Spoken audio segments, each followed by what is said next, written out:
Welcome into Rogue Football. I'm your host, Jordan Lugo. Thanks so much for tuning in here today. Right now, we are getting into our Arizona Cardinals 2024 7-round mock draft. They're going into year 2 under Jonathan Gannon as their head coach. This was a feisty, well-coached team in 2023 on both sides. There was not a great deal of talent to work with, obviously, so they didn't win a ton of games, but they were very competitive throughout the season. I think that they made the most of the players that they did have on their roster for the most part. Look, I loved this draft class in 2023 from this new regime. Kudos to Monty Osenfort for that class and the rest of this staff.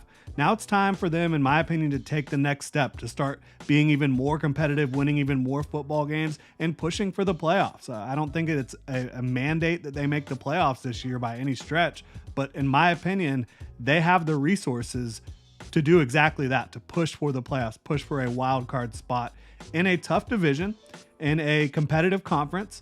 But I think that they're right there in terms of the coaching, the salary cap space they have this offseason, over $40 million in cap space right now per overthecap.com, 13 draft picks, 7 in the top 105. You've got a quarterback in place.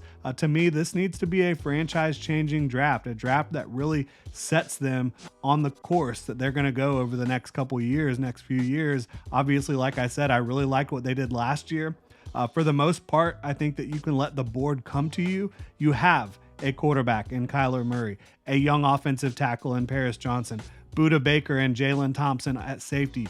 Big fan of BJ Ojulari, who they brought in last year. You have Trey McBride, a very quality tight end. Garrett Williams comes in, plays the nickel at a high level for you. Not many positions that you really can't stand to build up for the short and long term, which is again why I say let the board come to you. I don't think you have to really reach necessarily at many spots. I definitely do want to hit on some corners, outside corners, receivers, edge players, offensive linemen. I think after quarterback, those are the most important positions, most important spots for you to build up on your roster in the draft. And it just so happens there's a lot of talent at all those spots in this draft class. I kind of think as long as you have Budda Baker and Jalen Thompson, you don't necessarily need to hit safety unless someone falls to you that you feel like you just can't pass on. At linebacker, you have some guys in-house, and you could probably add cheaply in free agency if you want to. I don't think you have to go reaching for a linebacker in this class or making sure you find one. Look, defensively, Jonathan Gannon, he does not want to blitz a ton. He wants to get it done with a deep defensive front, 4-down linemen, play a lot of zone coverage on the back end.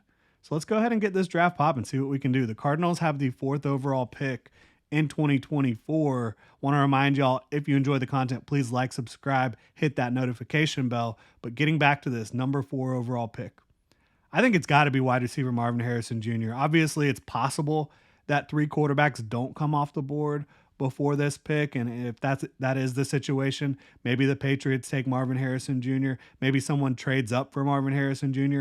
We'll see how it all plays out. But as of right now, I would say all 3 teams in front of the Arizona Cardinals do need quarterback, and you have 3 quarterbacks that are viewed as real first-round talents. Obviously, Caleb Williams, Drake May, and then Jaden Daniels. So I would project Marvin Harrison Jr. being available at 4 overall at this point, and it's got to be him. I mean, this is the number 1 prospect on my board by a wide margin, the best wide receiver that I have scouted. I started doing this back in 2018, a guy that brings size, he brings athleticism. He's incredibly explosive off the line. He's a route running technician, which he gets from his dad, who's a Hall of Fame receiver, and a guy that has incredible catch point skills, body control, can go up and get contested catches, can win down the football field, can separate at all 3 levels. I think Marvin Harrison Jr. is one of the cleanest prospects I have ever seen coming out of college. He's been dominant the entire time he was at Ohio State, a guy that just screams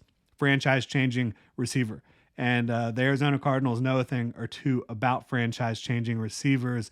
Bring in Marvin Harrison Jr. You have him catching passes from Kyler Murray. I think you absolutely love that pairing at the top of this draft. Then you also have another first-round pick at 27 overall. The Cardinals, with the amount of draft picks they have, they can definitely afford to get creative. But in this situation, I just stayed at 27 and let the board fall to me. And I took a guy, Darius Robinson, out of Missouri, who I think is going to have a lot of flexibility in a defensive front like Jonathan Gannon's to be able to obviously rush from the edge using his length, his explosiveness, his arsenal of pass rush moves, and then also kick inside and be able to create interior penetration as well, and clear pass rushing downs, and a guy that's going to be very stout against the run for you as well on the edge. So I think you're building up your defensive front. You always want to do that, continue to do that with a Jonathan Gannon defense. Again, you want to have a deep rotation of defenders that can produce on the defensive line. And I think Darius Robinson is going to be able to come in and produce immediately and for a very long time with his kind of unique blend of incredible length, good explosiveness, very good size on the edge. So I really like that pick for them at 27 overall. At 35, just a few picks later, this is a really interesting one. Again, because the Cardinals are going to be running a lot of zone coverage on the back end, I'm looking at corners that specifically fit that mold. And I think TJ Tampa out of Iowa State absolutely does. He is 6'2", 200 pounds, has incredibly long arms, plays the game very physically, is very smart, can disrupt at the catch point, can come downhill and play some run defense for you as well, and can get the job done in pursuit.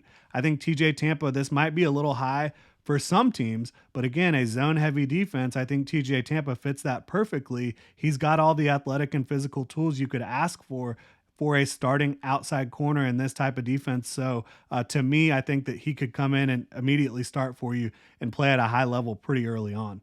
At 66 overall, I do want to address the offensive line. There are some spots on the interior I think you could definitely stand to upgrade. I think at tackle, you have Paris Johnson, obviously. DJ Humphries, don't know how long he's going to be around, but he's still a quality starter. But here we're getting offensive lineman out of Kansas, Dominic Pooney. This is a guy who played tackle. I think he can play guard. I think he can also play center. So you're talking about a 5-position flex player who brings great physicality, good length, a tough demeanor, uses his hands extremely well. I think he's an underrated athlete in this draft at offensive line. So whether he comes in and starts at guard for you from the jump or center, even play some tackle for you, whatever you need him to do, I think Dominic Pooney can do it. And so that's just a type of player that in the middle of day two is incredibly valuable and a player that for me should be more of an early second round pick. We'll see where he ends up going in this loaded offensive line class. At 71, we're going to add another receiver, another target for Kyler Murray. Wide receiver Ricky Pearsall, this is another value pick in my opinion. This is a player that has second round talent, a player that can be a really good Z/slot at the next level. He's 6'1", 193 pounds, has good length and explosiveness, tremendous hands. He catches everything that comes his way. Had one of the catches of the year for the Florida Gators this past season, going up, in tight space, getting that kind of jump man, one-handed catch over the middle. Wide receiver Ricky Pearsall, I think you now have a group of receivers in Marvin Harrison, Ricky Pearsall, Michael Wilson, and Rondale Moore, and obviously at tight end Trey McBride, that you can really feel good about, making sure that Kyler Murray has the pieces he needs to have a really potent passing attack. And then at 90 overall, another player I think should be gone in the second round, Marshawn Kneeland. This is an edge player that has great physicality. He's very stout as a run defender, has good length, but he's also a tremendous pass rusher. He is a explosive guy off the line of scrimmage, uses his length really well, and can get into the backfield in a flash, and has a variety of pass rush moves to supplement what he has as a physical profile, and a guy who produced at a high level, lesser competition, went to the Senior Bowl and had a tremendous week at the Senior Bowl. So I think Marshawn Kneeland, pairing him with Darius Robinson and BJ Ojolari and Victor Dimukeji, you have a real nice group of edge players up there. And again, you want to have a rotation in a Jonathan Gannon defense. At 105, cornerback Cam Hart out of Notre Dame. This is not a player that I think can thrive in a man-heavy defense, but you get his eyes staring in the backfield. He can use his length, his physicality, his smarts, and his ball skills to be a starting cornerback in a zone-heavy defense. I think Cam Hart, pairing him with TJ Tampa to kind of potentially be your two starters outside long-term, and then also have Garrett Williams in the slot. I like that a lot. Then at 128, we're trading up to 128, right? Giving up a fifth and 2 sevenths to go get a guy you might not necessarily need right now, but I think he can be a long-term starter for you at tackle opposite Paris Johnson, and that's Christian Jones out of Texas. Not necessarily the flashiest athlete or the most flexible guy out there on the field, but he has very good length, keeps his hands high and inside. He's able to really latch on to defenders and stalemate them and win reps. And I think Christian Jones is a guy that can get it done in pass protection and in the run game. Again, become a starter for you long term. At 161, another offensive lineman from Texas. This guy is from Texas Christian, not from the University of Texas Longhorns. But Brandon Coleman, a guy who played tackle for the Horned Frogs last year, left tackle. I think he's going to kick inside to guard long term. He has also got very good length. I think that the Cardinals are showing that they like length on the offensive line, and Brandon Coleman certainly brings that to the table. I think, a guy that could play tackle in a pinch, but doesn't necessarily have the mirroring skills to do that at a high level over on an island, but you put him inside at guard, he can use his length, his physicality, his athleticism, explosiveness to be a very good guard at the NFL level. At 188 overall, we're continuing to build that defensive rotation. Gabe Hall on the defensive line out of Baylor, another kid from Texas. Gabe Hall is big, long, physical, a guy that didn't flash as much in 2023 on tape as he did in 2022. But then you look at the Senior Bowl, he was almost unblockable for a good portion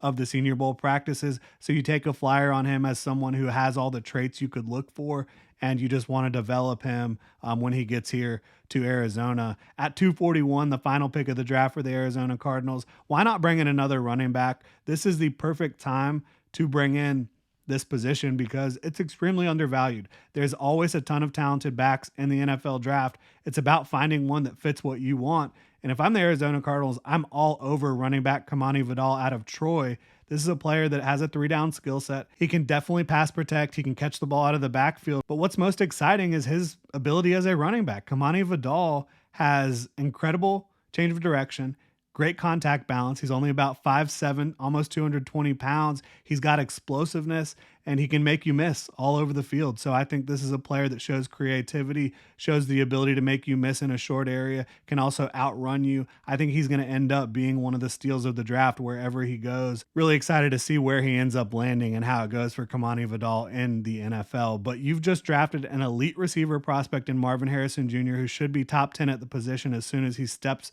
foot in your building. Another guy who's going to compete to start and can definitely contribute on special teams. 2 starting caliber defensive linemen, edge types in Darius Robinson and Marshawn Nealand.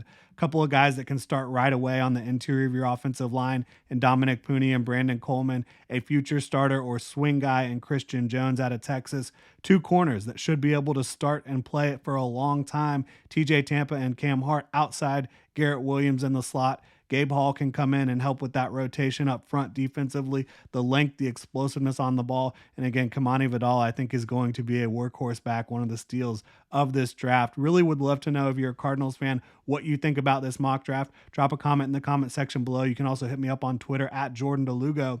If you enjoy the content, please like, subscribe, hit that notification bell. Y'all have a good one.